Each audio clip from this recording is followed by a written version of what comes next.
Hola, ¿cómo están? Bueno, pues se acabó desafortunadamente el sueño para Cabo Verde en este mundial, no sin antes, no sin antes jugarle de tú a tú a nada más y nada menos que Argentina. Cabo Verde se fue de este mundial tristemente, pero no se fue así nada más, se fue por la puerta grande. Se fue con honor, con respeto, con admiración, me atrevería de decir a nivel mundial. En este Mundial 2026, de estas pocas luces que nos llega a dar este Mundial que está lleno de corruptos, llenos de fraudes, también nos llega a regalar estas luces de repente, en donde el fútbol se vuelve de nuevo mágico y esencial, cuando ves que el débil le compite al fuerte de tú a tú, y donde, insisto, hoy un Cabo Verde le jugó de tú a tú a Argentina, puso a sudar a los argentinos, aterrizó a los argentinos que por un momento ya se andaban asustando. Me tocó ver a varios y la verdad es que ya estaban rezando, disimulando que no estaban asustados, pero estaban absolutamente aterrorizados con el desempeño de Cabo Verde, que tantito más y Cabo Verde anda dejando a Argentina fuera del Mundial. Honor a quien honor merece, insisto, Cabo Verde, mis respetos, mi admiración. Creo que es un campeón sin corona, se va de este mundial siendo un campeón sin corona, insisto, jugándole de tú a tú al campeón, que es Argentina. Y también llevando a Argentina a tierra, porque ahora nos damos cuenta que cuando digo que aterrizaron los de Cabo Verde a Argentina, hablo de que claramente Argentina está y ha estado bastante tiempo, a mi parecer, bastante inflada. No sé si de manera coincidente a su verdadero nivel, pero algo que hay que reconocer. Más allá de Messi, que no niego que juega bien, es un gran jugador, no lo considero el dios del fútbol, ni mucho menos, pero sí es un gran jugador, es indiscutible, es muy efectivo, más efectivo cuando le hacen favores, ¿no? O cuando hay corrupciones a favor de Messi, cuando no le sacan tarjeta roja, cuando le hacen, lo dejan hacer lo que quiera, básicamente, pues todavía más efectivo se vuelve Messi. Pero tampoco quiero regatearle todo a Messi, a pesar de que evidentemente creo que se nota, no me cae bien el tipo. Un tipo que va y saluda a Trump en estos tiempos, la verdad es que, por Dios, ¿no? Y que le sonríe a Trump y le da la mano y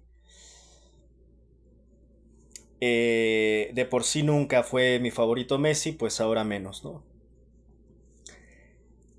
Aquí nada más para que entiendan y ustedes aterricen aquellos defensores acérrimos de Messi. ¿Qué persona podría ir a saludar a un tipo que está acusado en unos archivos que fueron filtrados? Que todos sabemos cuáles son. Los e-files, como les llamo yo. Eso creo que responde todo, ¿no? ¿Quién podría llegar a hacer algo así? Messi. Así que este tipo endiosado, por supuesto, aliado principal del régimen anglo-sionista, que es Messi, pues insisto, ya de por sí no me caía bien, pues ahora menos. Por ahí hace tiempo,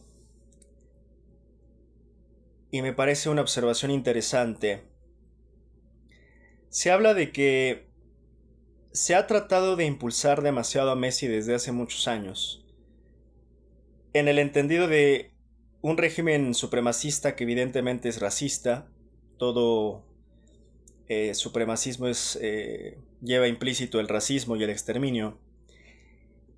Y me parece una teoría muy convincente esta de que a algunos de las cúpulas supremacistas del régimen anglosionista, entiéndase de Estados Unidos e Israel, les molestaba demasiado que el mejor jugador del mundo fuese considerado Pelé, o incluso hasta cierto punto Maradona, pero más Pelé, sobre todo por su color de piel. Y me parece una teoría verdaderamente convincente. Y es entonces donde básicamente entendieron que no podía haber un mejor jugador del mundo de piel negra, que el mejor jugador de fútbol no podía ser negro. Y entonces desde hace tiempo han tratado de montar toda una industria mesiánica literalmente para Messi, y para venírtelo a forzar y vender como el mejor jugador del mundo de la historia, para tratar de borrar ese legado de Pelé, o incluso el mismo de Maradona, que pues puede que Maradona no fuese negro, pero le salió castrista. Le salió Maradona apoyador de la Revolución Cubana y del Che y de Fidel.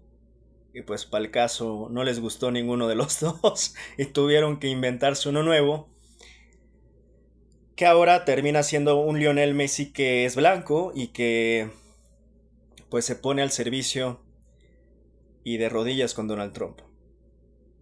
Ustedes díganme si no es convincente esa teoría. Bueno, pues más allá de esto, insisto, felicidades a Cabo Verde.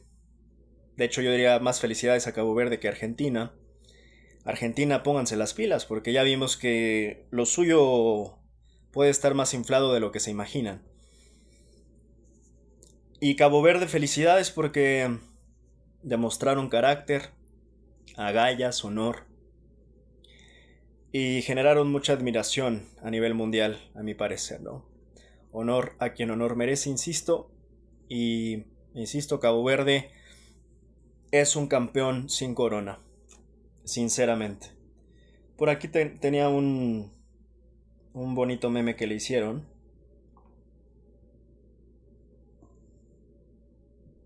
Ahora se los leo.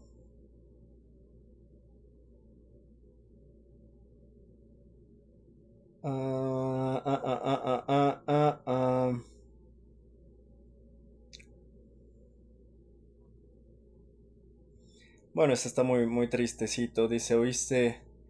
Dice, diste lo mejor, Cabo Verde. Los mexicanos por un momento nos sentimos parte de tu población. Está triste este. Un perrito ahí que está llorando, ¿no?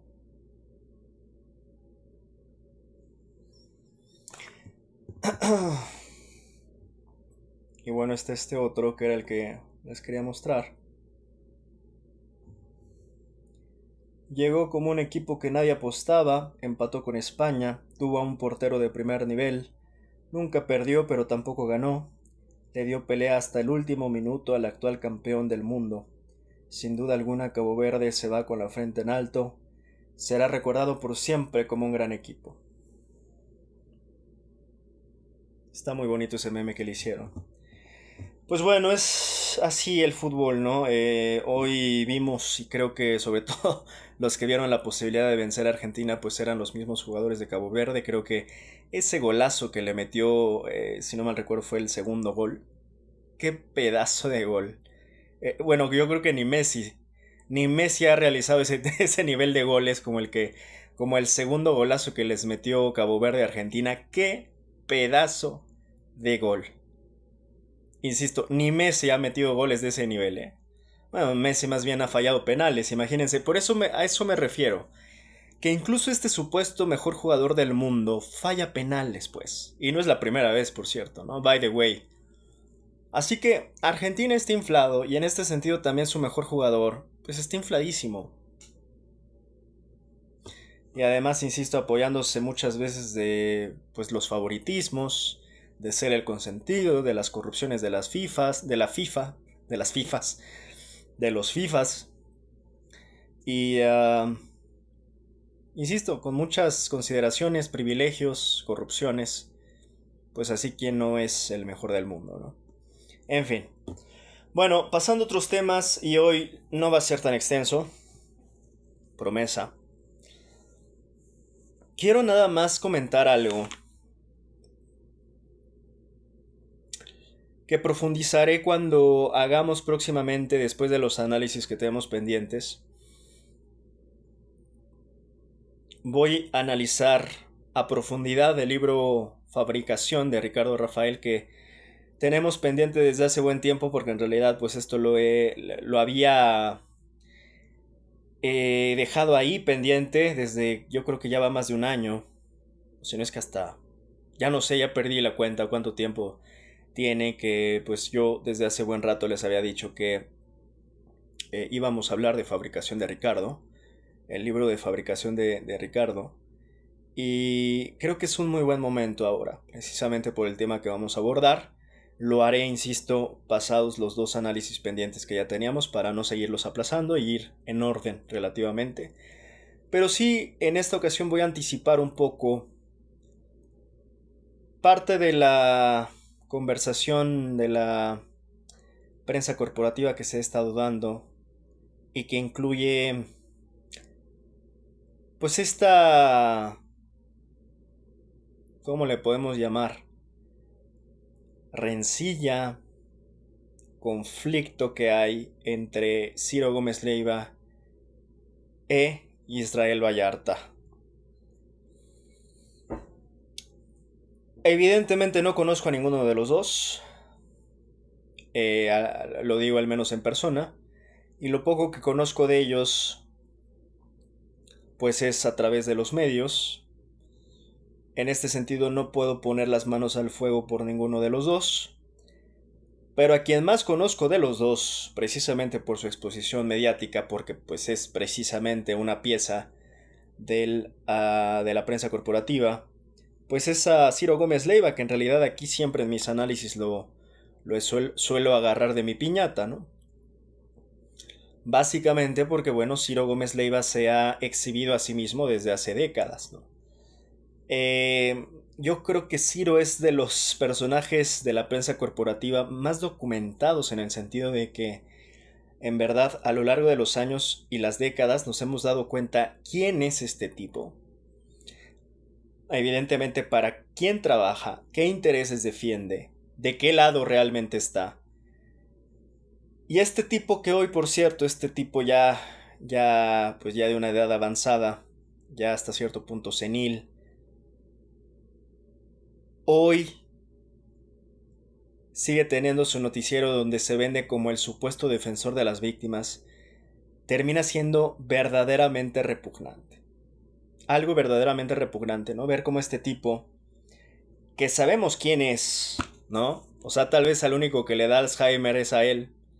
Le da Alzheimer de su propia vida, como creyendo que nadie sabe quién es. Yo creo que ya padece problemas patológicos hasta cierto punto. Un tipo que vive en una realidad tan alterada donde parece como si sale al aire pensando que ningún mexicano lo conoce, ¿no? Sale al aire como si fuera un tipo que se va estrenando en la televisión o en los medios. Sale al aire vestido de monja, sale al aire vestido de santo, sale al aire vestido de Teresa de Calcuta. Pero sabemos perfectamente quién es Ciro Gómez Leiva. Y sabemos que siempre Ciro Gómez Leiva está del lado incorrecto de la historia.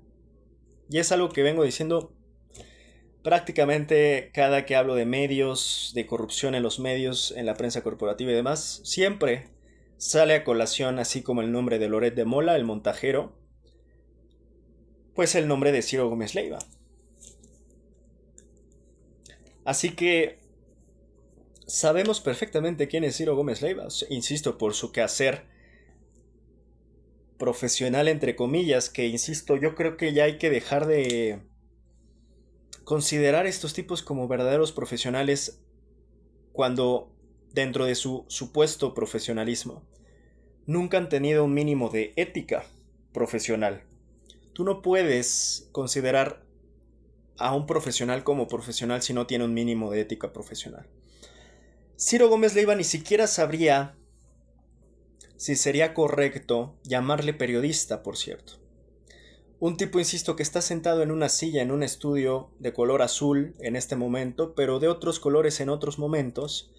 Incluso, si no mal recuerdo, tuvo en algún momento participación en el Canal 40, ¿no?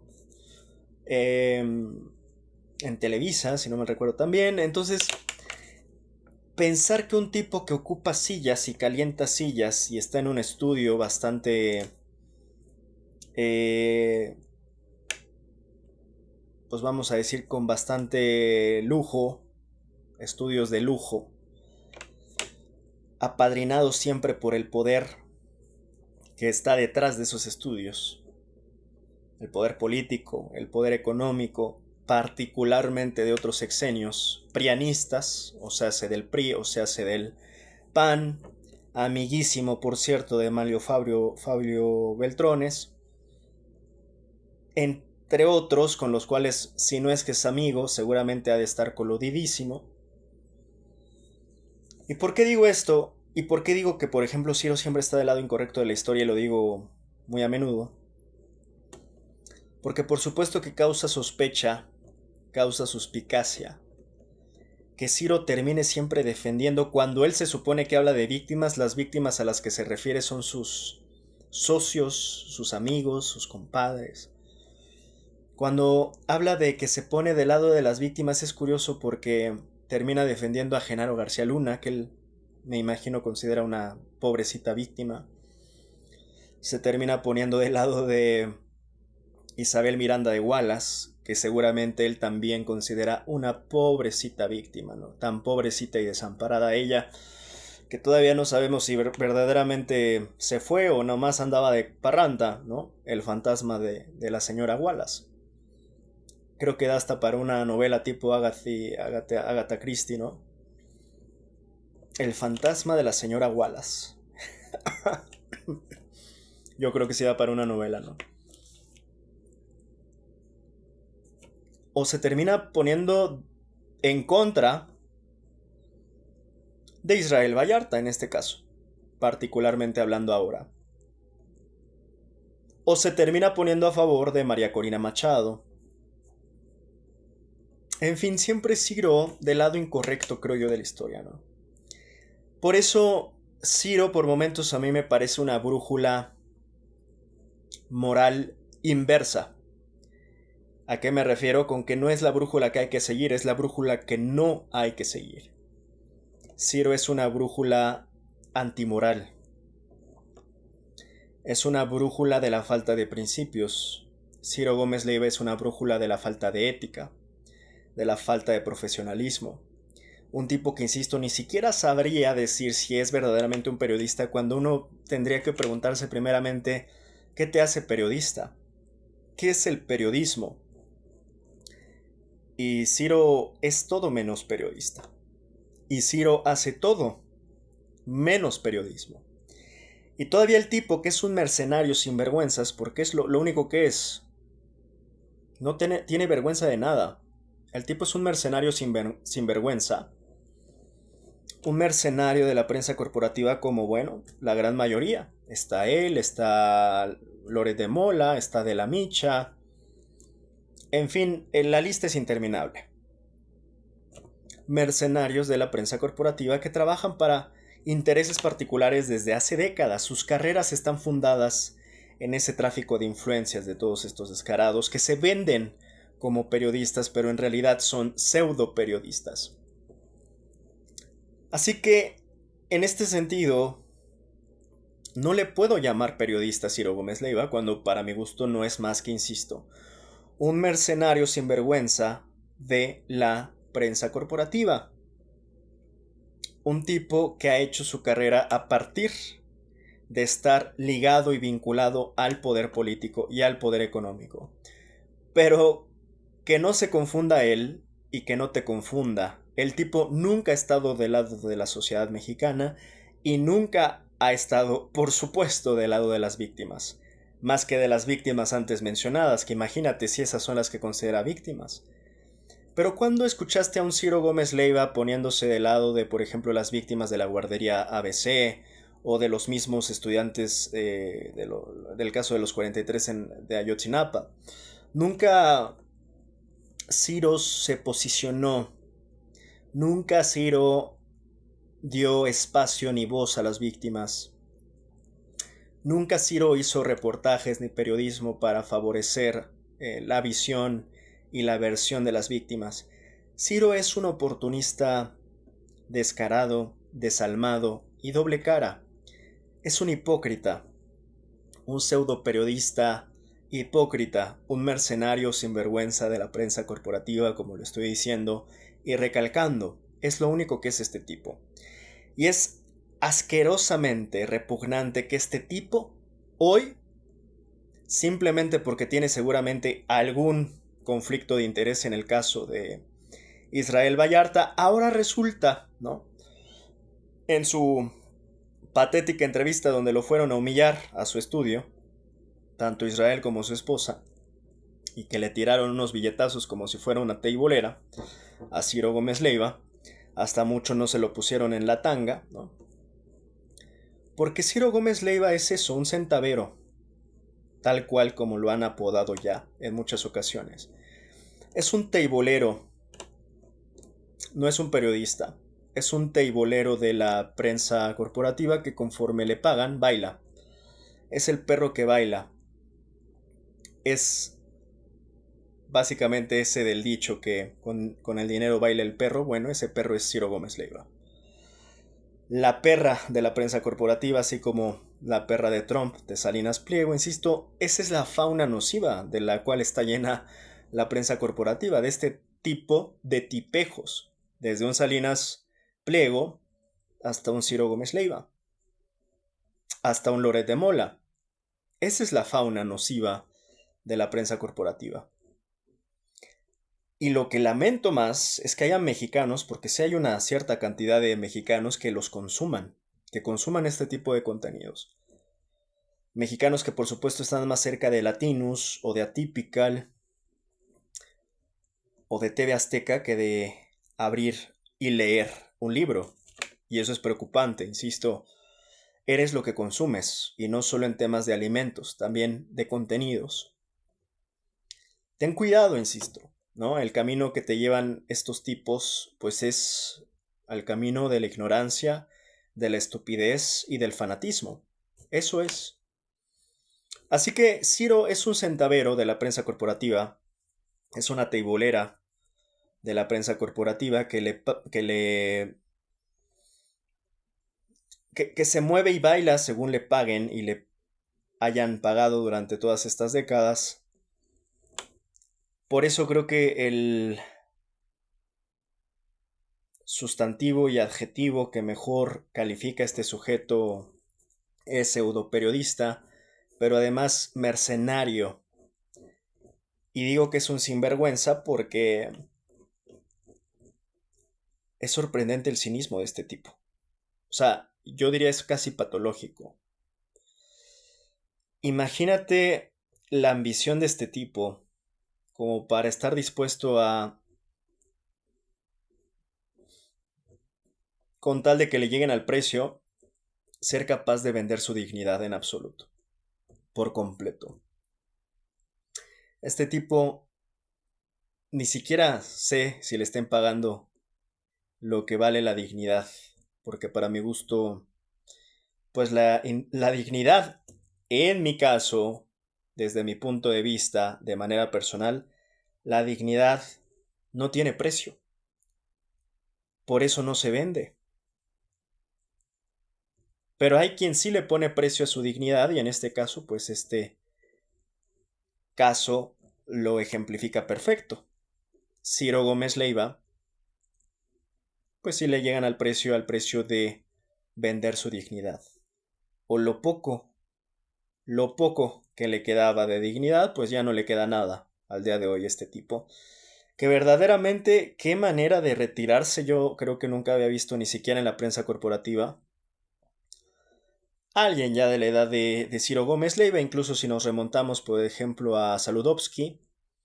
Y mira que Saludowski también estaba lleno, porque al final, insisto, son piezas de un engranaje, del mismo engranaje de la prensa corporativa. Tampoco era una pera en dulce, Saludowski, tampoco era una monja ni un santo, pero creo que hasta el propio Saludowski, el que no te haga bobo Jacobo de la canción de Molotov, tuvo un poquito más de dignidad que la que está teniendo Ciro Gómez Leiva, que insisto, al parecer su carrera la empezó reporteando, pero ya luego de eso llamarle periodista y peor aún periodista renombrado como estos que se tienen como en esa cúpula de alto prestigio diría, pero ¿cuál prestigio de un tipo que no tiene ni siquiera un mínimo de dignidad? El periodismo creo que empieza en la misma persona. Yo creo que un gran periodista se hace de un hombre que está, yo diría, protegido por, más que por el prestigio, por la dignidad. Si a este tipejo que no tiene dignidad, de repente ves que publica un libro, perdón, un artículo en, ¿cómo se llama esta? ProPublica me parece que es, ¿no? O no sé, cualquier otra, The Guardian, y omitamos un poquito de momento la tendencia política. En AP Noticias, no sé, DW. No estoy citando estas porque sean confiables, porque realmente hoy día ningún medio realmente es 100% confiable. Ni siquiera ya New York Times, Washington Post, ninguno de estos. O sea, realmente nada más les quedó el nombre, pero creo que en general el periodismo vive uno de sus peores momentos, no solo en México, sino en el mundo. Pero estoy mencionando estos porque, bueno, suelen ser los nombres que venden supuestamente por ese prestigio construido, ¿no? Pues si de repente ves que la columna la firma Ciro Gómez Leiva, dices, pues ni la leo, güey. ¿Para qué la leo? ¿Para qué pierdo el tiempo de un tipo sinvergüenza que ni siquiera se respeta a sí mismo? ¿Qué voy a andar leyendo? Entonces, que no se olvide que el periodismo se construye desde el quehacer profesional, el quehacer periodístico, y que se consolida en un nombre que te da una confianza. Por ejemplo, en mi caso, muy comúnmente leo a Jorge Cepeda Patterson. ¿Y a qué me refiero con el nombre? Que muchas veces no es que yo esté suscrito no sé, a las columnas de Jorge, pero cada que de repente me aparecen digo, la voy a guardar para leerla más tarde porque seguramente no sé ni siquiera de qué esté hablando la columna de Jorge, pero es Jorge. Entonces debe de ser algo interesante y algo, una opinión interesante, fundamentada, analítica, etcétera. Esa es la confianza que te da un buen analista, un buen columnista, un buen periodista.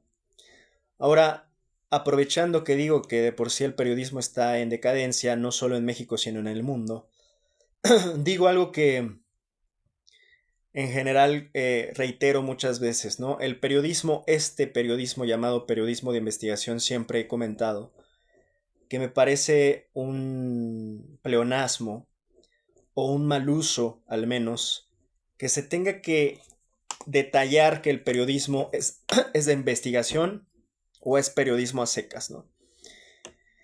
A ver, ¿el periodismo es de investigación o no es periodismo?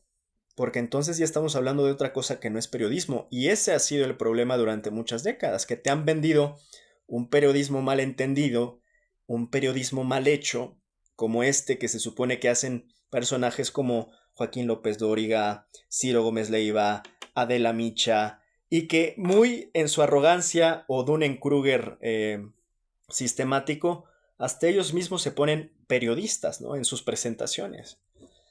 Ya no te cuento Lore de Mola, ¿no? El montajero, ya no te cuento el payaso apestoso este de Broso, entre muchos otros, pues.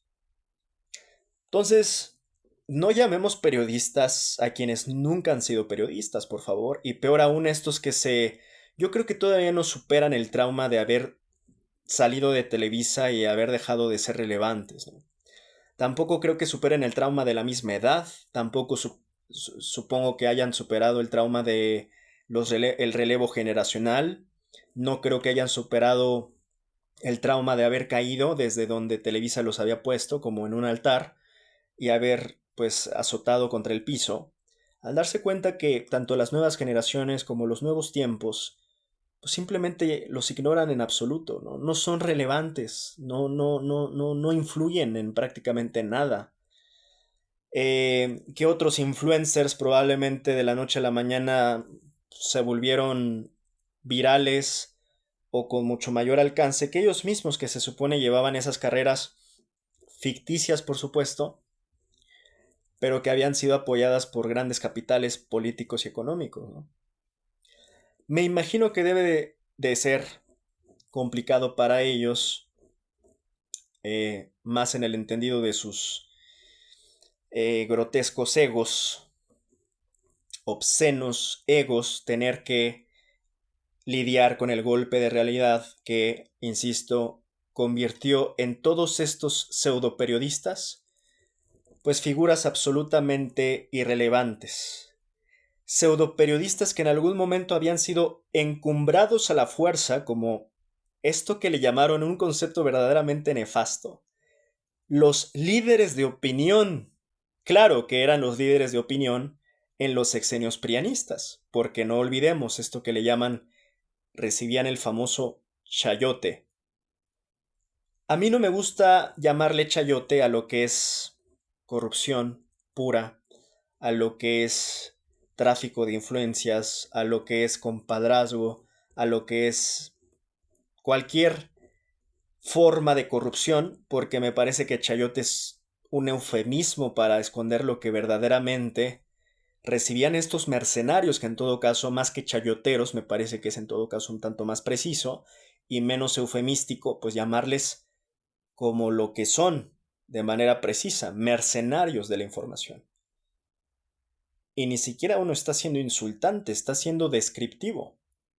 Pero llamarles esto de chayotero me parece entre jocoso y en el chiste y entre risa y risa sin albur, se va perdiendo la seriedad del tema, que no me parece en ningún sentido que sea risible, ni de risa, ni de humor, porque eso nos ha costado mucho a nuestra nación y a nuestro pueblo. O sea, ha habido verdaderamente víctimas de diversos tipos por estos que le llaman chayoteros, que yo corrijo llamándoles mercenarios de la información. Así que yo evito lo más posible hablar del chayote. En Argentina también hablan y critican mucho este tema de la pauta, ¿no? Eh, que reciben, porque al final hay que entender, esto es un manual, que no nada más ocurre en México.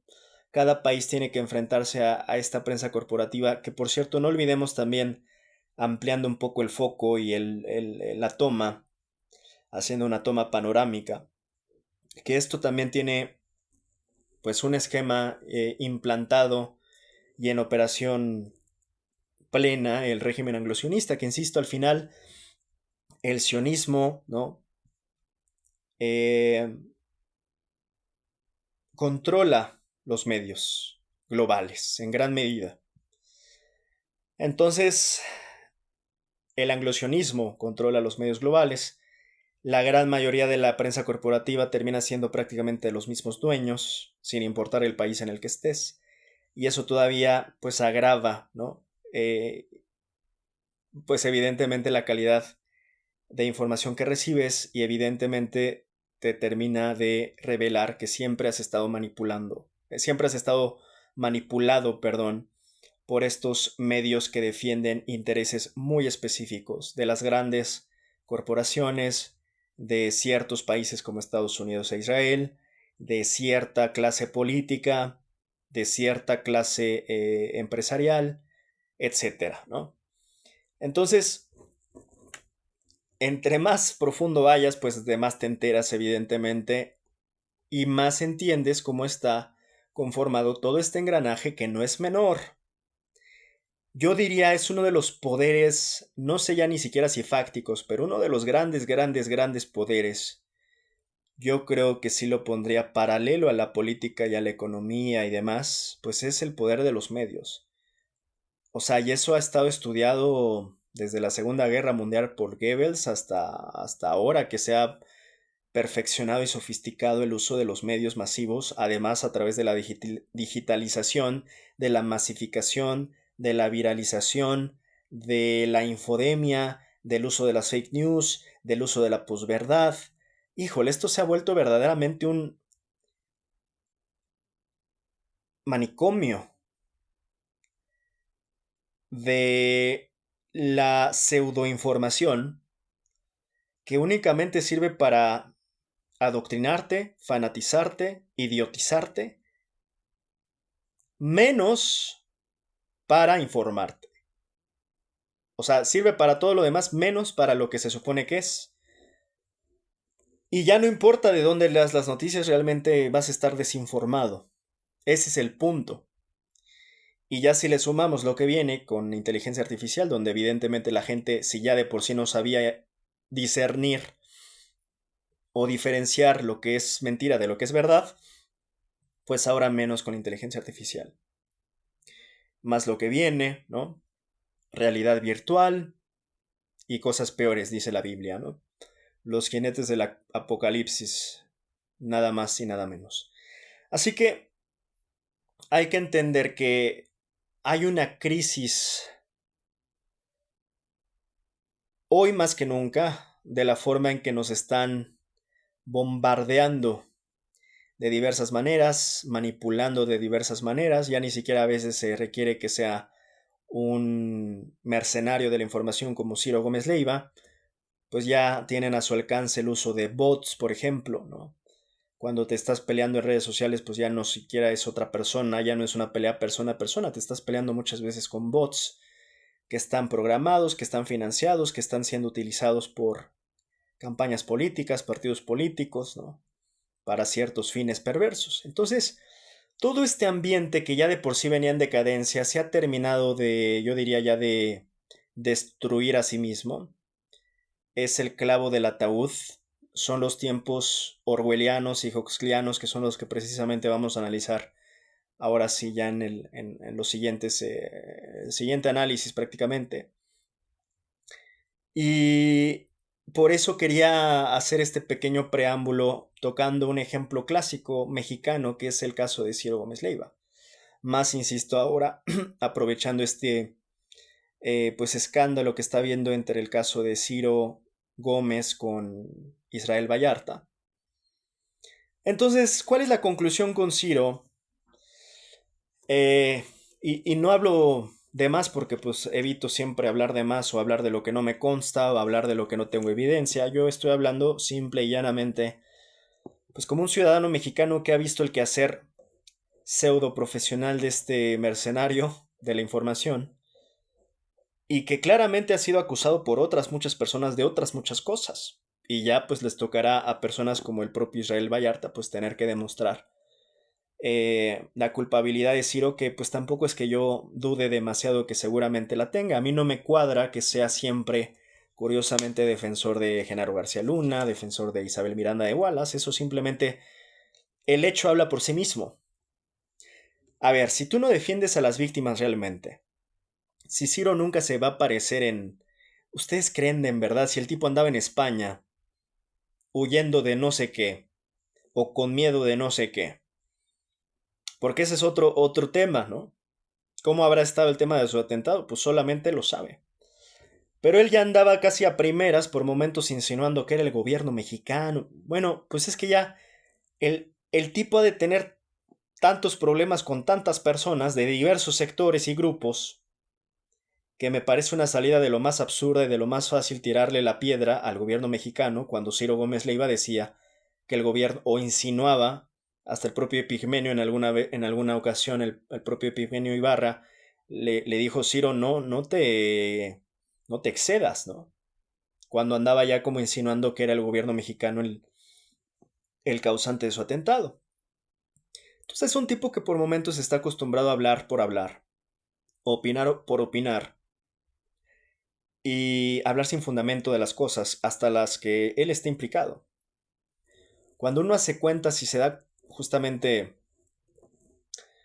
cuenta de la cantidad de personas que hay que han llegado a señalar a Ciro Gómez Leiva, insisto, de diversos frentes, ¿eh?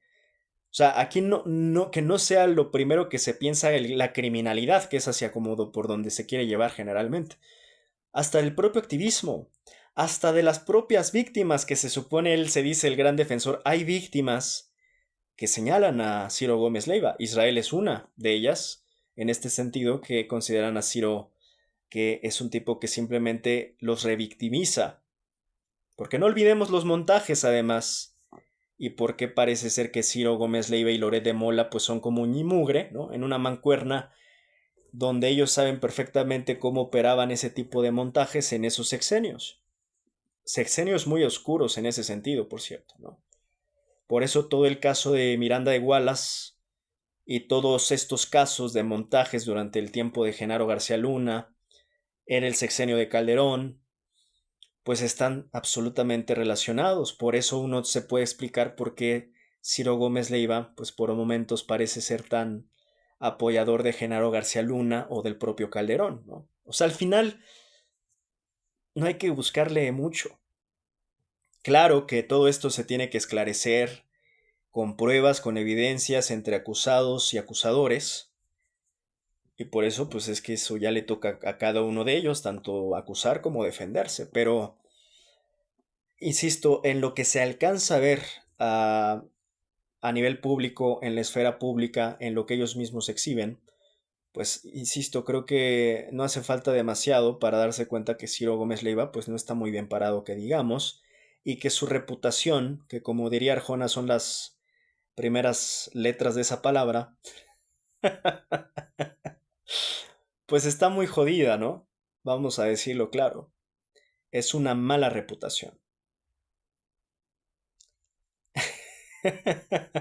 Es una muy mala reputación, insisto, como la canción de Arjona lo dice, la de Ciro Gómez Leiva. Insisto, es una teibolera de la prensa corporativa. Entonces, desde ese supuesto, el tipo que todavía se quiere hacer como el activista, pues nadie se la cree. Yo creo que ni él se la cree, o ni él mismo se la cree. ¿O quién se la va a creer, hombre? Porque, insisto, yo creo que eso ya es estar un poquito mal de la cabeza, sinceramente. Porque el tipo, creo, ya no es. Yo creo que aquí a nadie. No hay mexicano a quien le vea la cara. El único que se está viendo la cara de pendejo es él mismo. Ciro Gómez Leiva, al verse en un espejo, creyendo que el mexicano va a creer que Ciro Gómez Leiva es un gran activista. Por Dios, por Dios. Activista para él mismo, activista para sus intereses, activista para ser, insisto, un mercenario sin vergüenza. Y lo que nos ha costado en este país, porque, insisto, por momentos hay mexicanos que olvidan, no olviden quiénes son estos canallas. Ciro Gómez Leiva, Loret de Mola. Por eso lamento que haya mexicanos que los consuman.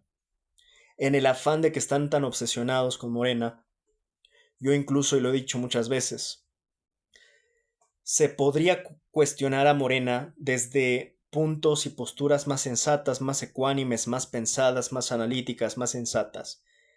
Pero todos estos ya están a punto de fanatismo, a punto de la obsesión psiquiátrica esquizofrénica contra Morena, que están dispuestos a escuchar estos sinvergüenzas canallas, que están a punto de psiquiátrico también, y que simplemente les están exacerbando el fanatismo, pero además haciendo negocio del fanatismo de toda esta gente, y de paso ellos mismos protegiéndose de corrupciones que ellos yo creo que pensaron o pensaban que se iban a quedar ahí, ¿no? Y que todos iban a olvidar. Pues hay quienes no olvidamos, y sabemos perfectamente, insisto, quiénes son, y yo no quisiera nunca encontrarme con este tipejo, porque evidentemente, no hombre, son de esa gente que ni siquiera le darías la mano, pues. O sea, son de esa gente que por momentos creo que ni se merecen la mentada de madre, no se merece nada. Y ellos mismos han cavado sus propias tumbas en ese sentido. Sus tumbas profesionales al ser pseudo profesionales, pseudo periodistas que le han dado un pésimo ejemplo de periodismo a nuestro país y que han hecho un gran daño al mismo. Le han hecho un gran daño a este país por ese pseudo periodismo. Terrible daño. Yo diría incalculable daño. Y ahí siguen. Y eso es lo que a mí realmente me ofende. O sea, ¿cómo es posible que a estas alturas, después de tantas evidencias, no haya... Ninguno de estos está bajo proceso de nada, investigado de nada, enjuiciado de nada? Esta cuestión de que por defender la mal llamada libertad de expresión que estos confunden por libertinaje de expresión, se les permite a estos tipos hacer todo lo que quieran, daños y perjuicios, todo tipo de mentiras, todo tipo de falsedades, sin que tengan ninguna responsabilidad y sin que se sin que se hagan cargo de sus responsabilidades. Me parece que eso ya, como lo dice Karl Popper, y lo cito frecuentemente, cae en la paradoja de la tolerancia. No se puede tolerar lo intolerable. Y yo me parece que desde hace mucho tiempo se cruzó esa línea con este tipo de tipejos, como les llamo, que han hecho y deshecho lo que han querido en México. A partir de ese lugarcito que se les da, esa silla, ese estudio, ese micrófono, estos tipos no se responsabilizan de nada de lo que han hecho, y a mí me sorprende que la ley todavía no se ejerza contra ellos. Yo esperaría que pronto se haga. Y yo creo que sobran evidencias para poder pues proceder en algún sentido contra estos tipejos, ¿no?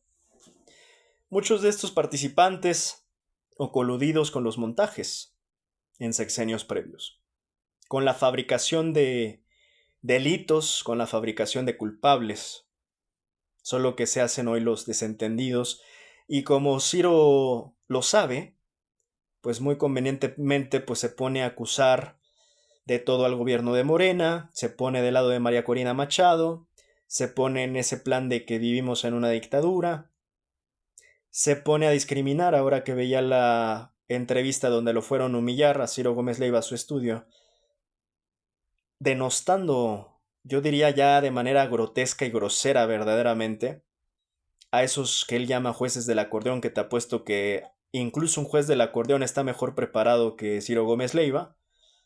Ya si a esas nos vamos, habrá que ver realmente qué tipo de estudios tiene Ciro Gómez Leiva para andar criticando de esa manera a los supuestos, o a los que él llama jueces del acordeón, porque a esas alturas, y si a esas nos vamos, pues yo creo que un chicharrón preparado está más preparado que el propio Ciro Gómez Leiva.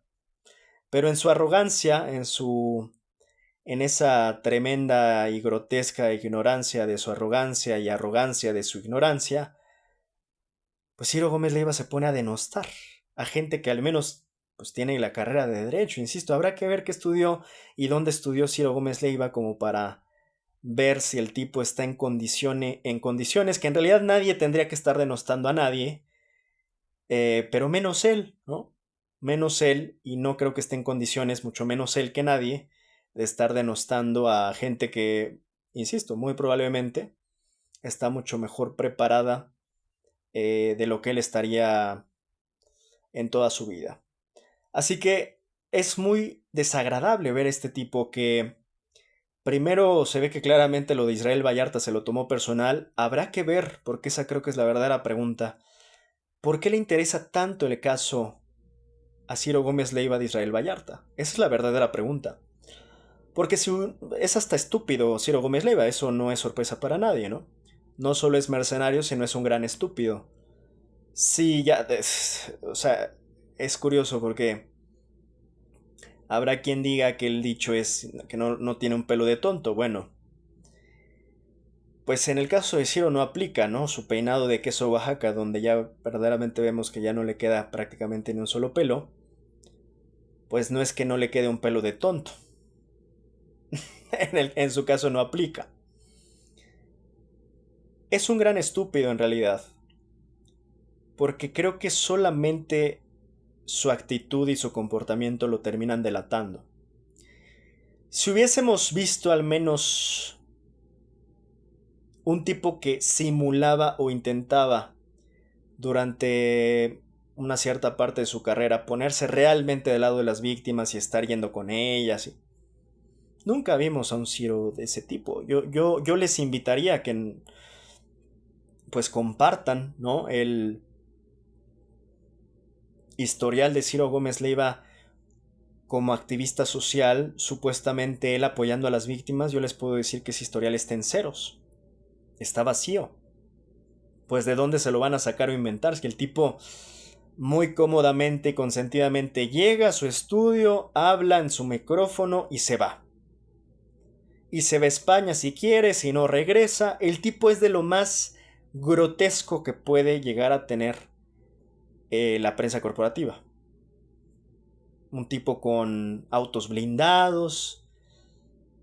Ya lo he llegado a comentar en otros momentos. Ciro Gómez Leiva, este nefasto mercenario sinvergüenza, por favor que no los engañe. Es un mercenario. Para buenos periodistas, para gente que sí es activista y que sí se preocupó por las víctimas de la violencia, tenemos, por ejemplo, a un Javier Valdés que hoy ya no está entre nosotros, que a él sí le quitaron la vida. Por sí, en su caso, él sí hacer periodismo. Un periodismo tan bueno que es el que les cuesta la vida a los verdaderos periodistas, que suelen ser incluso muy poco conocidos, muy poco famosos, muy poco reconocidos, héroes anónimos que muchas veces terminan siendo olvidados en la historia de México. Pero esos son nuestros grandes héroes mexicanos, periodistas, poco famosos, poco reconocidos e incluso a veces anónimos u olvidados. Esos son los verdaderos periodistas mexicanos, los que se juegan el pellejo por hacer periodismo. Y no estoy romantizando que así debería de ser, pero así es. Desafortunadamente así es. En México así es, un país que todos sabemos, un lugar muy peligroso para hacer periodismo, a excepción de que seas Ciro Gómez Leiva, un tipo con sentido del sistema, de la prensa corporativa,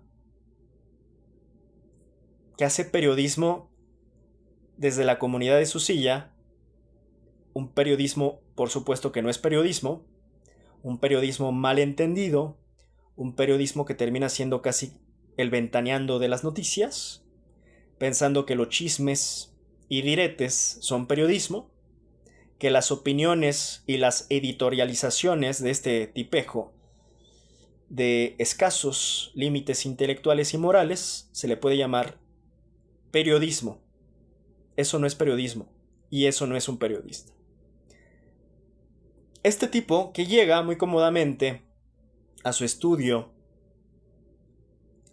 pues un estudio bastante lujosito, decoradito, que le tienen, se está ahí un rato leyendo noticias con su patiño, Manuel, cierran el changarro y se van en un auto blindado, camioneta blindada o lo que traigan, y así ha sido todos sus días, insisto, sea en México, sea en España, con ese tipo de privilegios que se puede dar pues un mercenario de la prensa corporativa que no es periodista. Ya quisiera Javier Valdés haber tenido esos privilegios, esas protecciones, esos blindajes para hacer su periodismo, pero te puedo apostar que incluso aunque se los ofrecieran, ni los aceptan. Saben a qué se arriesgan, saben lo que juegan y por eso es que a ellos sí. Hay que recordarlos, hay que hacerles honores, no hay que olvidarlos, hay que leerlos, porque por su periodismo entregaron la vida. Así que, cuando incluso el atentado de Ciro Gómez Leiva, habrá algunos perdidos que digan, uy, es que cómo se arriesgas. ¿Se arriesga de qué exactamente? Esas líneas de investigación creo que van en todo otro sentido, menos en pensar que es por el periodismo tan tan valioso que hace Ciro Gómez Leiva, o no me digan que por ahí le investigaron, cuando yo diría, yo descartaría esa línea de primeras. ¿A poco sí los reportajes y las líneas periodísticas de Ciro Gómez Leiva son tan pero tan reveladoras como para que generen un atentado contra él? No creo, yo creo que va más en otros sentidos. Habrá que ver, no aseguro nada porque no tengo evidencias y lo recalco, pero habrá que ver. Ya en este sospechosismo, pues habrá que ver con cuántos tiene deudas de favores Ciro Gómez Leiva, a cuánto le debe ciertas cosas. Y no estoy hablando precisamente de criminales, hablo precisamente de esos ambientes políticos en los que se mueve, de qué cosas está enterado Ciro Gómez Leiva, en fin, pasa a ver, pasa a ver. Pero lo que no podemos sacar de la ecuación es que Ciro Gómez Leiva es parte del círculo de poder. Él no está en contra del poder, ahora está en contra del gobierno de Morena. Pero el tipo se hizo desde adentro, desde las entrañas de los círculos de poder de aquellos sexenios prianistas. Solo para, insisto, entender bien y aterrizar este pendejo de Ciro Gómez Leiva. Tú no eres un activista, cabrón. Tú te has beneficiado de todos los privilegios que te dieron y concedieron los sexenios prianistas. Así que no te vengas a ser el activista, cabrón. Porque el único que se engaña a sí mismo y el único que se hace pendejo, o más pendejo de lo que ya estás, eres tú. A nosotros no nos engañas. Eres un tipo que viene del círculo de poder, lo cual por antonomasia hace que tú no estés del lado de la sociedad y mucho menos que seas un activista social. Así que ubícate, cabrón, en tu realidad, en tu vergonzosa, cínica y corrupta realidad, Ciro Gómez Leiva. Como decía, yo no tengo el disgusto de conocer a este imbécil, ni lo quisiera tener nunca. Pero esto te puedes dar cuenta muy fácilmente, insisto, por lo que ha hecho en su...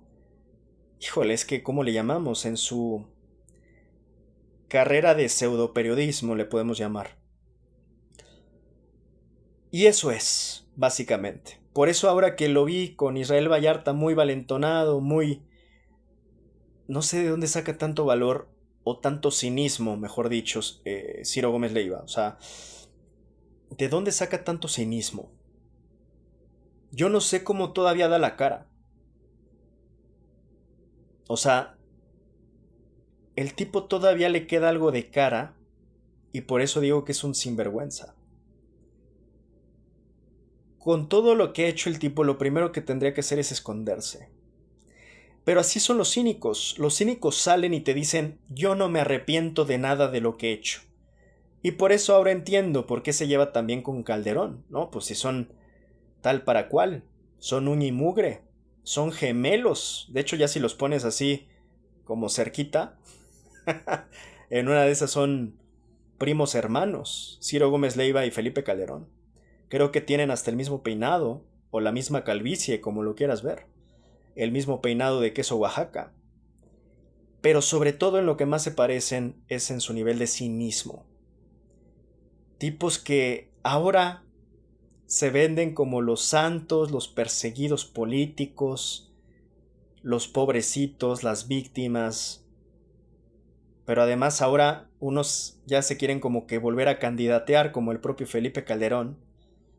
Quiere venir a dar cátedras de cómo combatir el narco, imagínate cuando su exsecretario de Seguridad Pública está enjuiciado en Estados Unidos. Insisto, esto es patológico.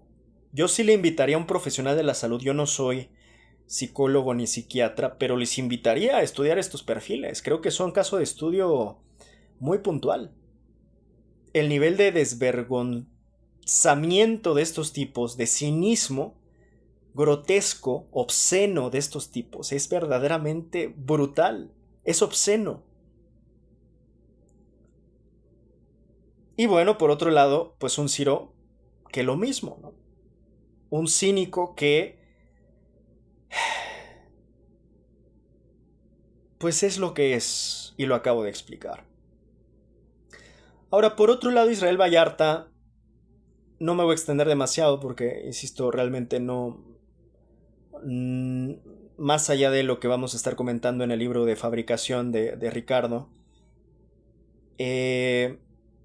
no puedo hablar demasiado, no lo conozco y no es como que tenga tanta exposición pública, pero lo único que sí he visto, incluso hablando de lo más reciente, como en el caso de Ciro, en esa entrevista donde creo que hizo hasta mejor papel su esposa que el propio Israel,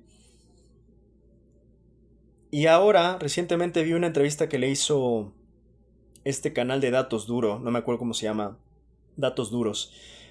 Ricardo Sevilla me parece que es el entrevistador o el de este canal de Datos Duros.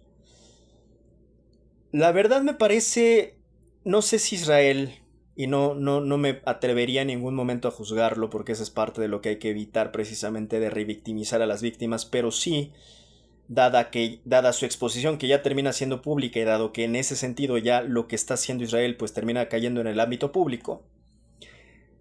Yo recuerdo clarito cuando apenas lo habían pues sacado de la cárcel que él decía que él no buscaba venganza y demás. Fue de las primeras declaraciones que yo le escuché, recuerdo.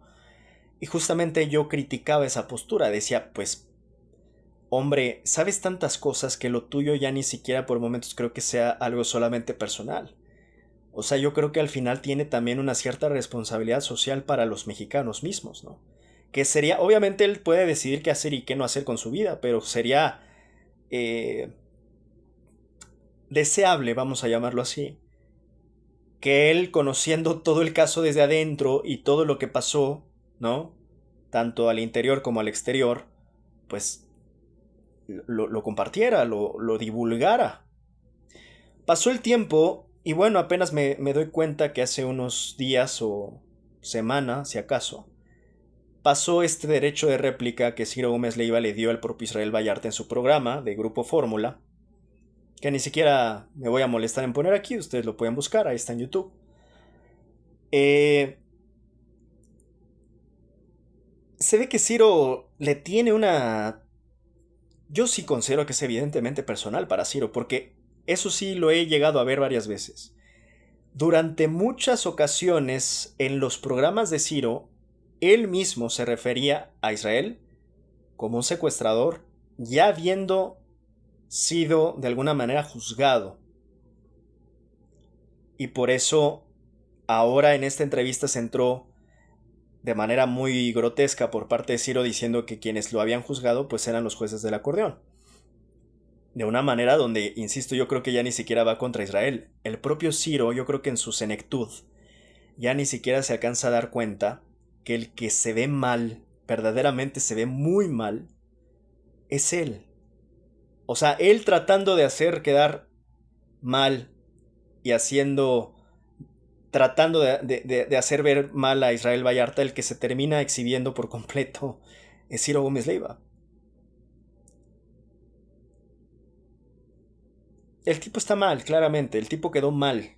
Yo creo que todavía lo de ese atentado le afectó más, pero bueno, insisto, cada quien puede terminar de pisotear su propia dignidad y Ciro pues lo está haciendo a su manera, pisoteando su propia dignidad, eh, todo lo que quiera, ¿no? Dignidad que ya no tiene, por cierto, insisto, o sea, no sé ni siquiera qué está pisando. Volviendo, pues Ciro le sacó todos sus traumas a Israel y hay algo que me pareció hasta cierto punto destacable de Israel. Yo que por cierto he visto la película, bueno, que a partir está basada en una novela que es Papillon. En francés, según yo recuerdo, se pronuncia, perdón, Papillon, pero se escribe en español Papillon. Una gran película. Y hay un remake, el remake se los recomiendo, me gusta mucho el remake. Eh, yo creo que la cárcel o te termina de corromper. No he estado en la cárcel, pero es mi hipótesis. La cárcel al hombre yo creo que lo termina de corromper o lo corrige, convierte y lo hace más fuerte. Yo creo que no hay mucha salida en una cárcel. O sea, tal cual de eso trata una cárcel, en teoría, ¿no? En teoría, porque hemos visto que se fugan, quién sabe cómo, Chapo Guzmán, ¿verdad? Pero bueno, en teoría, en la cárcel, donde se supone que uno no se puede salir cuando quiera ni fugar cuando quiera, para eso es la cárcel, ¿no? Para no salir, al menos en un buen rato. Yo creo que la cárcel, yo sé que socialmente no se va a ver así. Desde mi punto de vista, desde mi perspectiva, podría ser hasta un lugar muy espiritual. Habrá gente que no me lo entienda y no estoy romantizando a gente que por supuesto ahí, sobre todo hablando de los que sí merecen estar en la cárcel, han cometido todo tipo de atrocidades. Pero la cárcel nos enfrenta, creo que, a esa cara de la humanidad y podría decir de nuestra humanidad, porque pues todos somos humanos. Nada más que algunos disimulan mejor o son más hipócritas, pero todos tenemos lados eh, oscuros y luminosos. O sea, el humano es dual. Pero claro que en esta sociedad con reglas, pues en teoría todos estamos conviviendo y tenemos que, pues, llevar estas reglas, precisamente reglas que por momentos están diseñadas para administrar nuestra naturaleza, nuestra propia naturaleza, ¿no?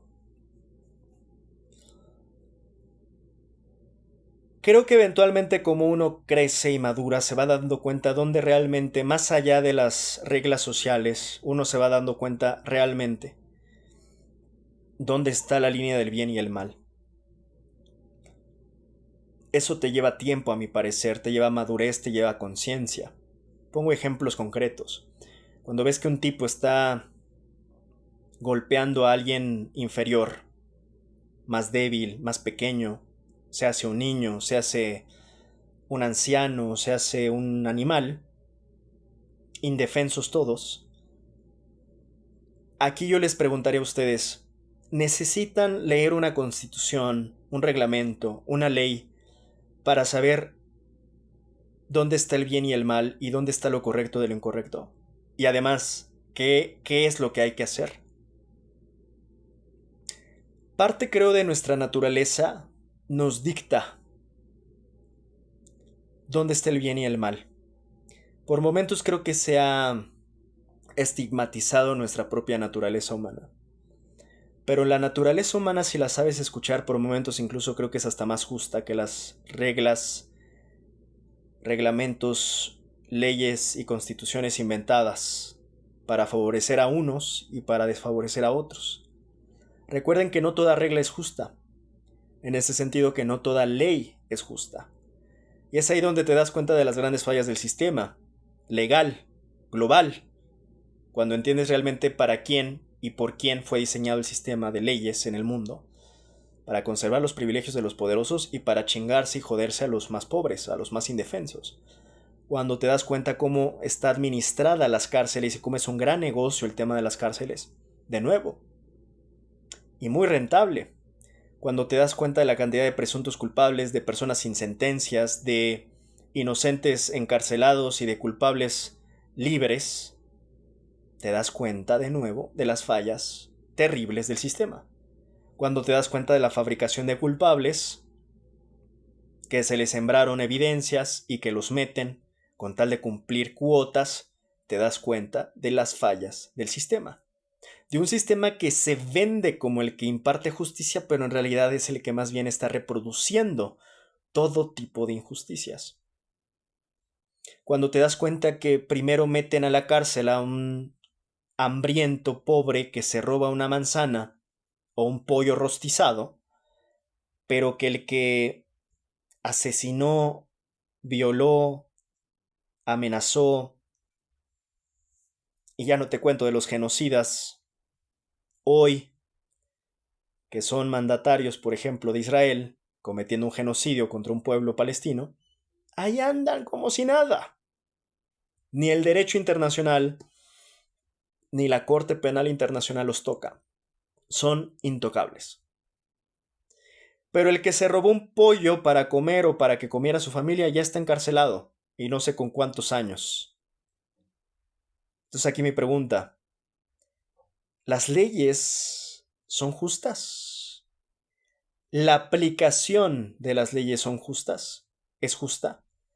Y ahí te das cuenta del gran choque complicado en el que vivimos en este mundo de supuestas leyes entre la teoría y la praxis, cuando ni en teoría ni en praxis hay justicia. Y por eso vuelvo a nuestra naturaleza humana. Por momentos considero que la naturaleza humana se le ha estigmatizado como, si no fuera por estas reglas, si no fuera por estos códigos, si no fuera por estos reglamentos, si no fuera por estas leyes, normas y constituciones, el hombre y la mujer serían absolutamente salvajes. El humano sería salvaje porque esa es su naturaleza.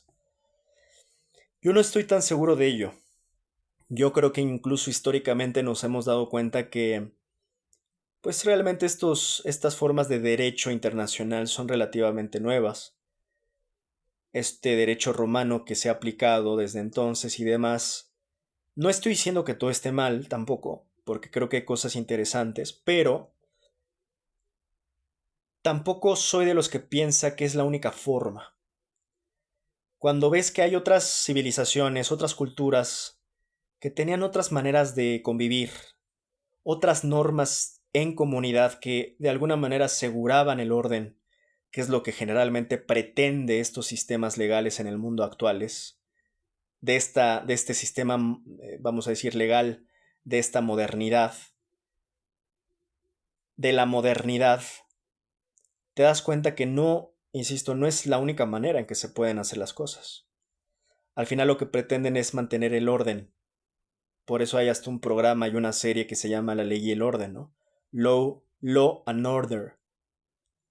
Pero la ley y el orden, a mi parecer, por momentos se ha terminado de corromper al punto en que ni hay ley y ni hay orden. Entonces tenemos una anomia.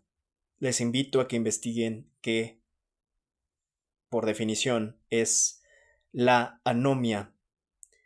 Ese concepto yo se lo aprendí hace muchos, muchos años cuando yo estudiaba en la universidad a mi profesor de economía.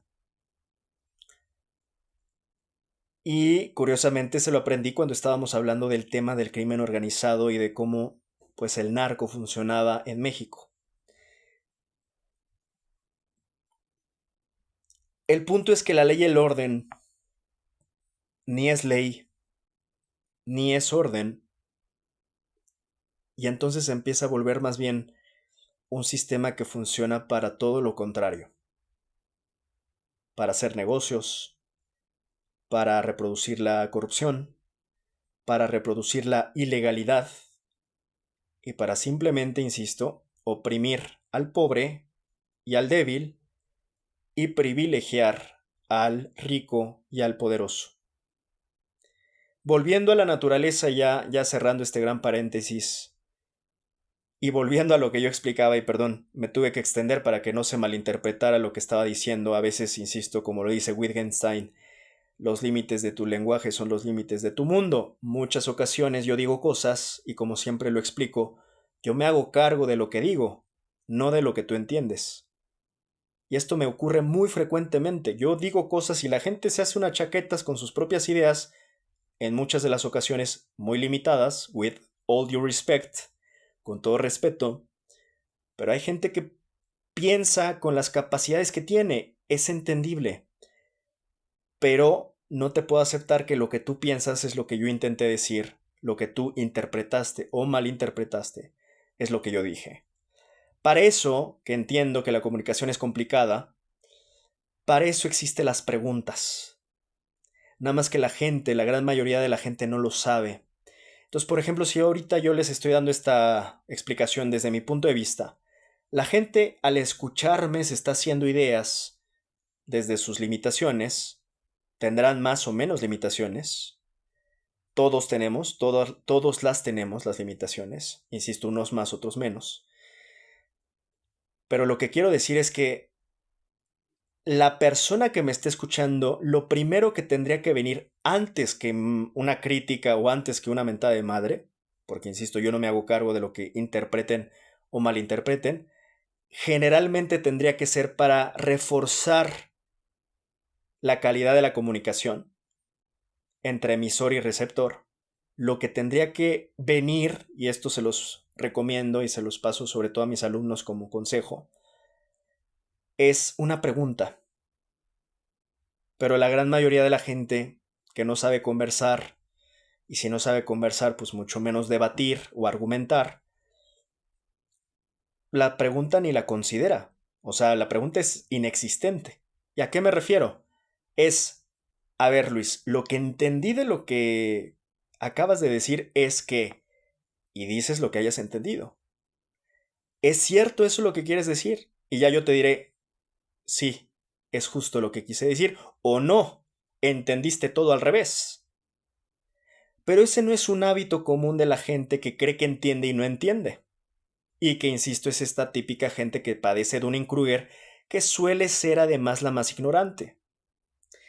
El que realmente escucha para entender y no para contestar es el que realmente suele aprender y suele saber las cosas. Hay gente que escucha para ya quererte responder, o peor aún, hay gente que ni te escucha con tal de que ya te quiere responder y criticar, porque, insisto, ni siquiera tienen la capacidad de escuchar, algo que le llaman escucha activa. Es como hablar también de los analfabetas funcionales. De nada te sirve que tú leas si no entiendes lo que estás leyendo. Bueno, lo mismo cuando escuchas. De nada sirva que oigas mis palabras si no las estás entendiendo. Y yo entiendo y de hecho asumo, uno como emisor siempre que tiene que asumir cierta responsabilidad de que yo sé cada que hablo, cada que argumento, cada que explico, cada que doy clases, uno asume, por supuesto, de inicio como emisor de un mensaje que pude haber explicado mal las cosas, que no me pude haber dado a entender, que pude haber sido ambiguo, que pude haber sido confuso, que pude haber sido poco claro, que pude haber sido poco conciso. Todas esas responsabilidades yo como emisor las asumo, pero no puedo asumir, dado todos esos errores, que lo que tú interpretaste precisamente sea lo que yo dije, porque también está la posibilidad de que yo haya sido claro, haya sido conciso, haya sido lógico y ya haya sido bien argumentado en lo que estoy diciendo, y por más que haya tenido palomita en todo, tú de cualquier manera hayas entendido mal. Esto, por ejemplo, cuando uno tiene alumnos, uno se da cuenta muy fácil, ¿no?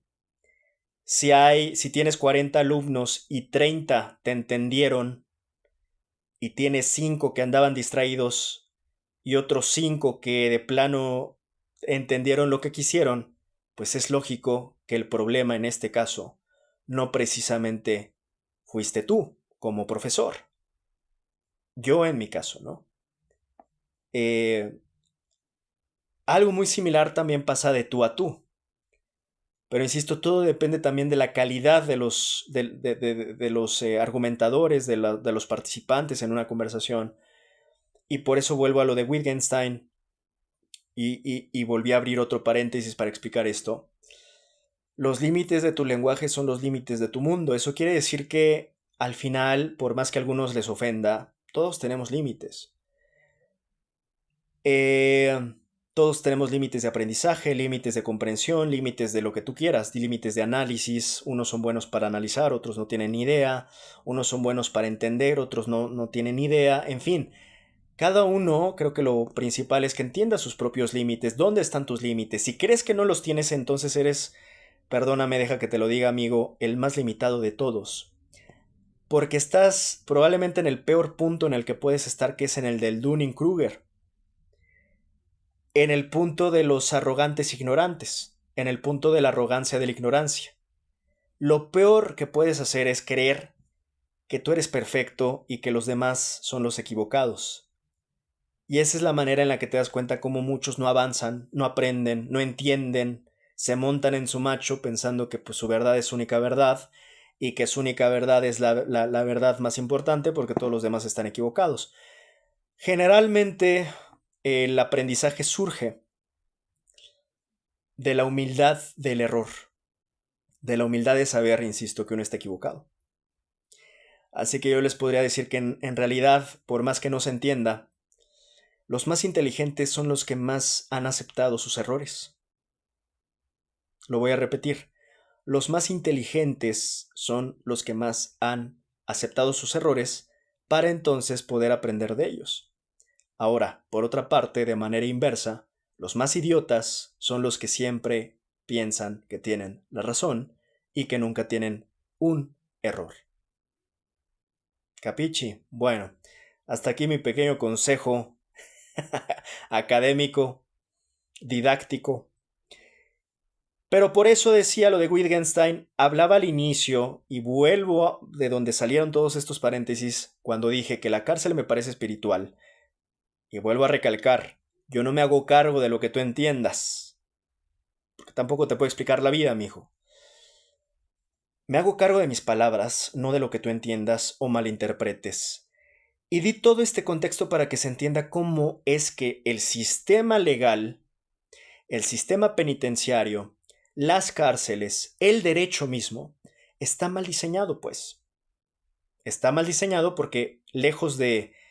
Es muy común ver en esa balanza típica del derecho, ¿no? Donde se supone que está la justicia con una balanza, pues te das cuenta que en realidad está más desbalanceada que nada. Insisto, a favor de los poderosos en contra de los débiles, a favor de los ricos en contra de los pobres. Sistemáticamente y sistémicamente también, que son dos palabras que se parecen pero son distintas. Búsquenlo. Así que el punto es que, volviendo al caso Israel Vallarta, creo que la cárcel, como decía al inicio, desde mi perspectiva, y les recomiendo que vean esa película de Papillon, muy buena. Insisto, este remake con Rami Malek, el que la hace de Freddie Mercury, con el otro actorazo que no me acuerdo cómo se llama, el güerito. Guapo. Muy buena peli. Ahí te das cuenta cómo se puede realmente, insisto, un hombre terminar de destruir o renacer como un ave fénix. Yo no he estado en la cárcel, pero si estuviera, que espero no estar, pero si estuviera, me gustaría ser de los segundos, ¿no? Incluso sí diría, pues ya estás en la cárcel, pues ¿qué haces? O sea, te pones a escribir un libro, yo creo, o a hacer ejercicio. Insisto, yo creo que también tienes esa oportunidad de renacer. Y aquí que se entienda, porque van a decir, es que estás pensando, no, no, no, a ver, en la cárcel hay gente inocente. Entiendan. Vean, revisen las estadísticas. Revisen la cantidad de sentencias. Revisen la cantidad de fabricación de culpables. Así que cuando diga que hay alguien en la cárcel que quiera mejorarse, vamos, estamos hablando de una gente que muy probablemente es inocente. Ahora, y para dejarlo sin ambigüedades, yo diría que los que cometieron verdaderamente, y está comprobadísimo con evidencias que cometieron una atrocidad, que se pudran en la cárcel. Y yo, de hecho, siempre he sido de los que apoyan la pena de muerte. Yo no soy tibio ni blandengue en ese aspecto. Y yo diría que la pena de muerte es hasta cierto punto un favor que se les hace. Hay tipos que hacen un nivel de atrocidades que dices, no es posible, cabrón. Volviendo un poco al ejemplo que ya no terminé de redondear. La naturaleza humana te tiene que explicar que si un hombre se mete contra un indefenso, contra una persona indefensa, contra un ser indefenso, se hace un niño, una mujer, un animalito, ese hombre no tiene perdón. E insisto, la naturaleza humana, sin necesidad de las leyes, nos explica perfectamente por pura naturaleza humana y por instinto que eso está mal. Aquí no hay discusión, o la hay, pues no hay discusión alguna, hombre. No hay discusión, está mal. Y ya, no necesitas a Aristóteles, ni a Platón, ni el derecho romano que te lo venga a explicar. Por momentos siento que hemos dejado de confiar en nuestra propia naturaleza humana, que muchas veces sí la sabemos escuchar, pero guiándonos a través también de cierta espiritualidad y de cierta evolución y de cierta conciencia que sí hay que trabajar. Uno al final sabe dónde está el bien y dónde está el mal. A mí quien me preocupa verdaderamente son aquellos que dicen que el bien y el mal no existen y que no existe el bien y no existe el mal, porque entonces yo diría, híjole, brother, qué peligro. Qué peligro que no sepas dónde está el bien y el mal. Y hay muchos por allá afuera que andan diciendo eso, ¿eh? Que te dicen que no existe el bien y el mal, que es muy relativo. Dices, no, cabrón, relativo tú porque tal vez seas de los que ejercen el mal y lo justifican. Pero si tú ves el mal, está mal. Si tú ves a un hombre, insisto, haciendo un daño a un ser indefenso, está mal. Si tú ves a Israel cometiendo un genocidio contra Palestina, está mal, por más que te cueste entender dónde está el bien y dónde está el mal. Tengan cuidado con los que no tienen ese eje mínimo de principios ético-moral. No tienen código alguno. Cuidado con esa gente. Yo sí creo que existe el bien y el mal. Y que uno eventualmente, con conciencia, con madurez, con espiritualidad, por Dios, si tienes 5 años, 10 años, entiendo que vas entendiendo cómo funciona esto. Y que de hecho hay niños, y eso está estudiado, hay niños que son muy crueles cuando son niños, porque todavía están como que, si ellos lastiman a un pajarito, o a un ave, o a una planta, o a un perrito, tal vez no se dan cuenta qué están haciendo, porque son niños, van aprendiendo. El punto del adulto es que lo vaya guiando. Imagínate un papa que diga, no, pues es que el bien y el mal no existe, mi hijo, haz lo que quieras. No, pues no mames, cabrón. Pues por eso terminan algunos como terminan. Entonces, sí existe el bien y el mal, y uno conforme crece, evoluciona en muchos aspectos, tiene la claridad para saber dónde está el bien y el mal. Hay zonas de grises también, hay que saberlo. Esas tal vez son las más polémicas o complicadas, pero al menos uno tiene que tener claro dónde está el blanco y dónde está el negro para saber exactamente balancear el yin y el yang, precisamente, ¿no? Porque si no, creo que si no tienes, o sea, estás absolutamente confundido, difuso en ideas, en claridad, en ética, en moral. Bueno, ahora sí, con esto en el entendido, por eso hablo de que la cárcel puede ser también una forma de evolución espiritual para el hombre que, pues, lo pueda llegar a lograr. No me quiero poner caso por caso, ¿no? Habrá quien se pueda redimir, habrá quienes no, habrá quienes se les pueda perdonar, habrá quienes habrán cometido crímenes imperdonables y habrá que tener discernimiento, como lo considero que el discernimiento me parece de los atributos más importantes que puede tener un ser humano para cualquier tema. Habrá que tener capacidad de discernimiento para saber, de nuevo, diferenciar, distinguir y saber dónde está el bien, dónde está el mal, qué se puede perdonar, qué no se puede perdonar.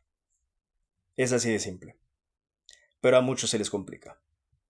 Hay que tener buen juicio, precisamente, y no necesitas ser un juez federal para tener buen juicio.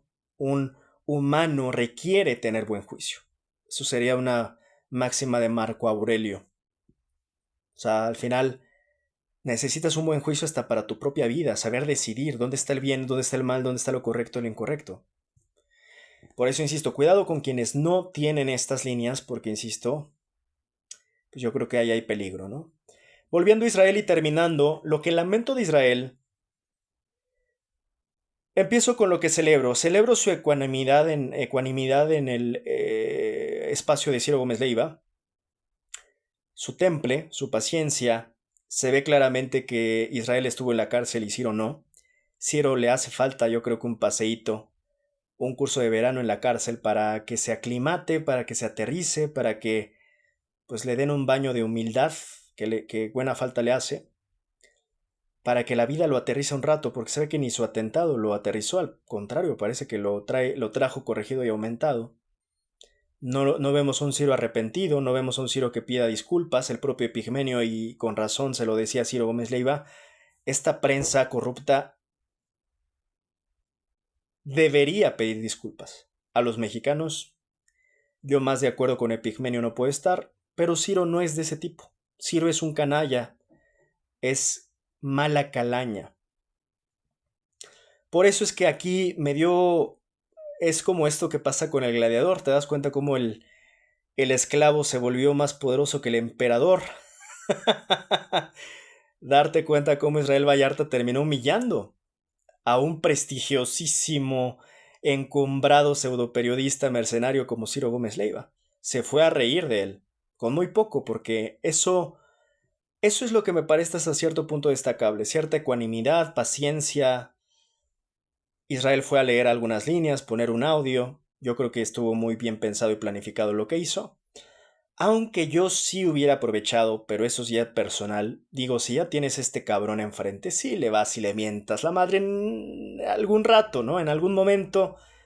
Yo sí hubiera renunciado por un momento a la ecuanimidad y decirle dos que tres verdades. Creo que de manera muy elegante el propio Israel le leyó una fábula del asno, obviamente llamándole asno a Ciro y diciéndole que el pasto es azul. O sea, fue una buena elección de fábula en todo caso. Sin embargo, quien creo que sí realmente fue más, yo diría, orgánica y natural en una reacción que me parece sumamente entendible y no por eso menos elegante, porque yo por momentos prefiero la honestidad y vamos a llamarle la autenticidad que la elegancia. O sea, si a mí me das a elegir, ¿qué prefieres? ¿Una respuesta elegante?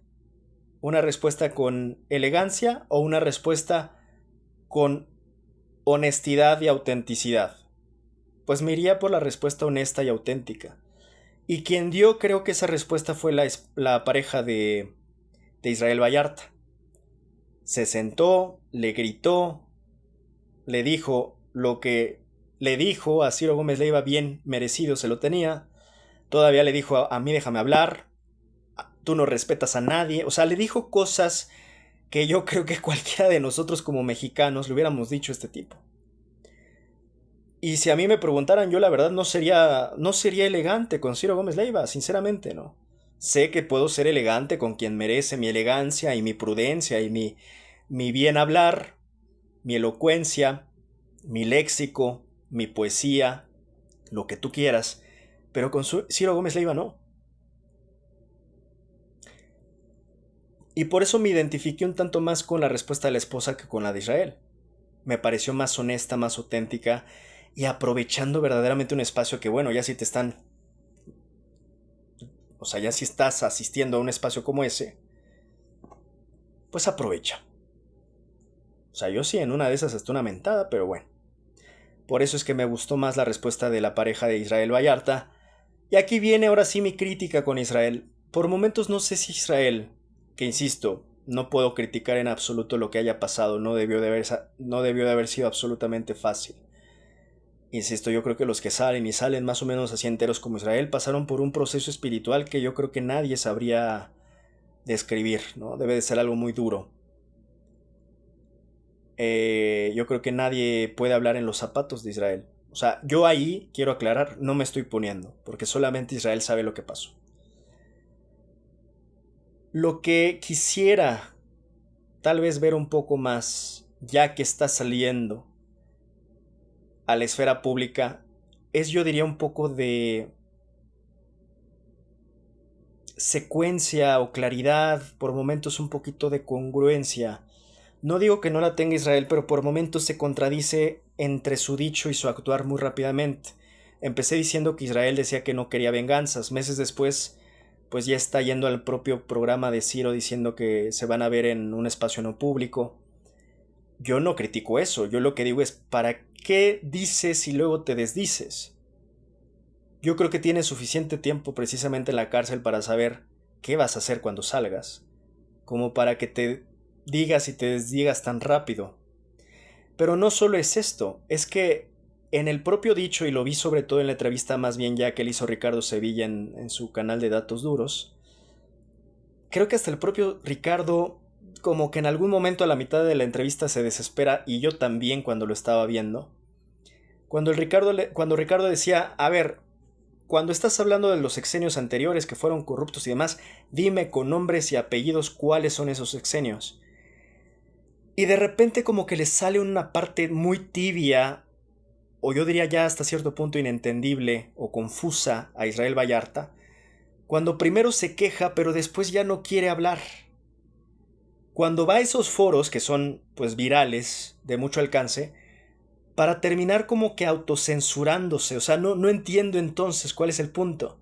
Si él mismo dice por momentos que él no le interesa ser candidato ni participar en la vida política y demás, me llama la atención. Tal vez ahí podría decir que igual sea cosa de que hay que asesorarlo y ayudarle, ¿no? A que comprenda que tal vez opinar sobre políticos no lo vuelve político, pero por momentos ahí es un poco extraño, porque en unas cosas se opina y en otras no. Contra Ciro sí le tira y le tira bien y como debe de ser. De hecho, dice cosas muy puntuales y le reconozco a Israel por parte de Ciro y de cómo funciona la prensa corporativa en la entrevista de Ricardo Sevilla. Eso creo que lo hace de manera correcta. Pero ya cuando se trata de tirar contra ciertos gobiernos en ciertos sexenios, particularmente prianistas, donde él mismo pues sufrió todo este tipo de injusticias, pues parece como que ahí, no sé, o sea, ya no termina uno de entender. El propio Ricardo le dice, bueno, ponle nombre y apellido. Incluso me parecía bueno el ejercicio que intentaba Ricardo Sevilla diciéndole, bueno, vamos a hablar desde Fox. Ustedes vean esa entrevista. Dice, bueno, vamos a hablar desde Fox. Y el propio Israel dice, no, es que, mira, yo no quiero estar en la política. Y el propio Ricardo le replica muy bien ahí, le dice, pero no, es tu opinión. O sea, como un ciudadano, hombre, todos los pinches ciudadanos.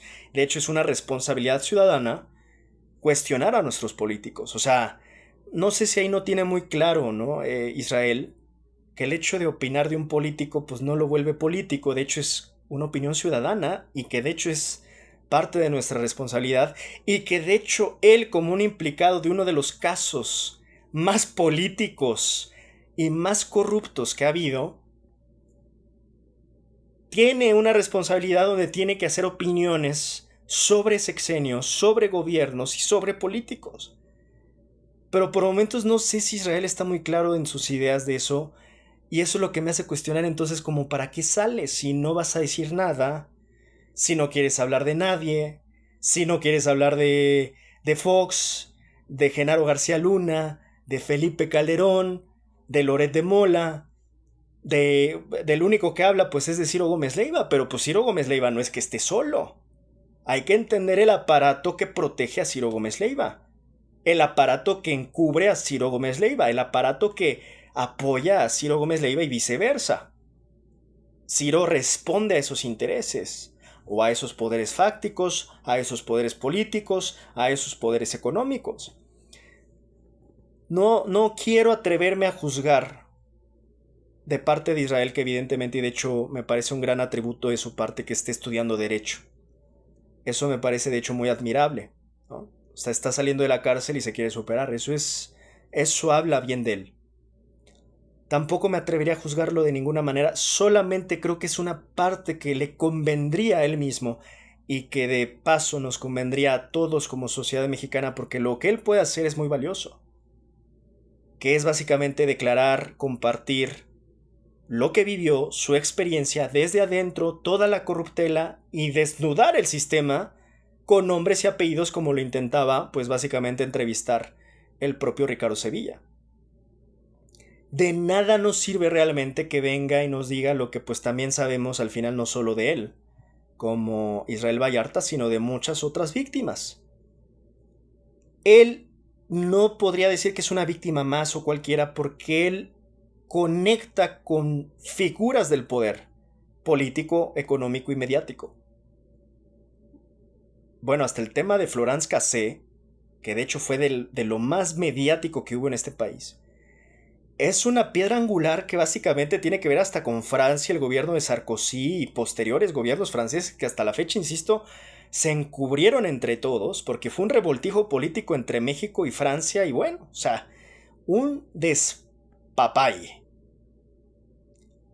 Si no tomamos esa consideración de que es una piedra angular que puede explicar dentro del rompecabezas de la injusticia mexicana y de este sistema de justicia mexicano tan corrupto, pues Israel creo que se debe dar cuenta que él forma parte de esa pieza fundamental de rompecabezas que él nos puede dar, pues para básicamente terminar de resolver esas piezas faltantes de este rompecabezas que en gran medida lo que más carece es de esas piezas. Esta es un rompecabezas por momentos vacío.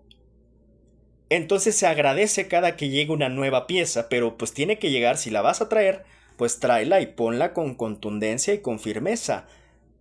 Ahí es donde yo critico un poco a Israel. Sale como que con un pie, da un pie, pero como que luego se echa para atrás. No sé, insisto, cuánta claridad realmente está teniendo Israel y únicamente yo quisiera pensar que lo está haciendo de las mejores intenciones, porque espero a cómo están las aguas al día de hoy, y por ahí le escuché en la propia entrevista de Ricardo, que decía, pues yo voy contra cualquier gobierno, y por ahí como que dijo hasta el de Sheinbaum, y yo dije, chinga cabrón, si quieres ponerte a hablar mal del de Sheinbaum, pero no de los exenios prianistas donde ocurrió tu caso.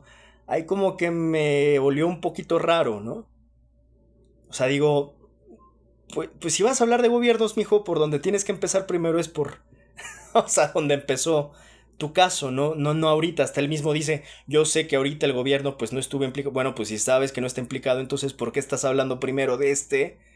O sea, son de ese tipo de, yo sí diría por momentos ciertas limitaciones que tiene Israel en el entendimiento político, en el entendimiento, no sé, o sea, por momentos este afán donde él mismo como que se contradice, que dice, yo no quiero venir a venderme como santo, como Gandhi, por ahí dice, yo ya los perdoné a todos, pero luego le tira a Ciro Gómez Leiva, o sea, como que por ahí hay unas contradicciones e inconsistencias e incongruencias que tiene Israel, que espero él mismo poco a poco las vaya limando y haya gente a su alrededor que de la mejor manera le comunique esas inconsistencias, para que él mismo tal vez tenga la claridad de qué es lo que busca. De lo que alcancé a ver en esa entrevista de Ricardo Sevilla, cuando él le cuestiona, bueno, ¿qué quieres con todo esto? Porque sí, a mí también me generaron tanto esa duda, sobre todo por su inconsistencia en su acción, en su accionar. Y por ahí le escuché que quería una disculpa. Yo digo, bueno, ¿estás haciendo todo esto por una disculpa? Yo también puedo entender por qué lo hace cuando ves a un Ciro que todo el tiempo lo está llamando secuestrador. O sea, yo sí diría, oye, cabrón, ya, ¿no?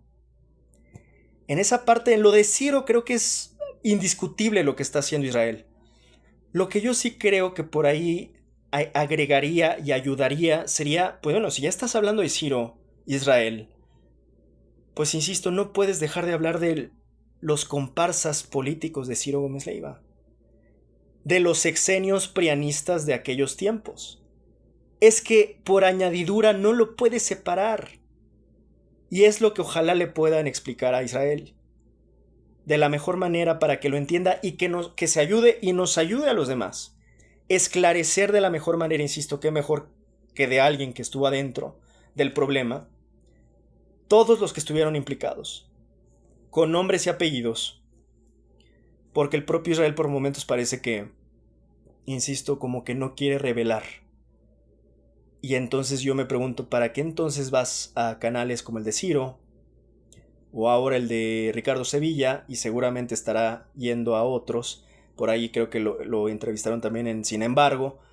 Bueno, si estás yendo a estos espacios, aprovéchalos.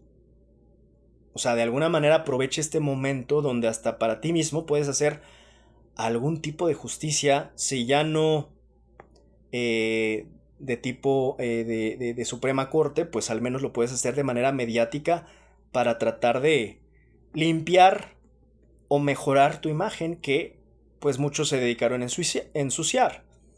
Pero insisto, pues por momentos parece que como que, o sea, no está del todo claro ni del todo decidido, y como que se contradice por momentos Israel Vallarta.